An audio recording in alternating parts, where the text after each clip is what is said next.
So what's up mga goy. So niata karon sa Pantalan sa Bugo no. So mo ni atong bag-ong boulevard. So mo ni gihimo karon gipaningkamutan sa atong kadagkuan sa siyudad sa Bugo. Nga doon na kita suroyanan sa siyudad sa Bugo. Mo ni gitawag og boulevard. So update lang tayo mga guys. So mo ni taas-taas na ilang bunbunan mga guys. So mo ni last nga kuan. So adto nila po siguro sa atong new public market. So mo to dito.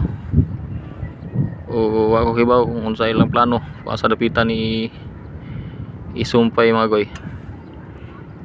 So mga goy na natas Pantalan sa Bugo.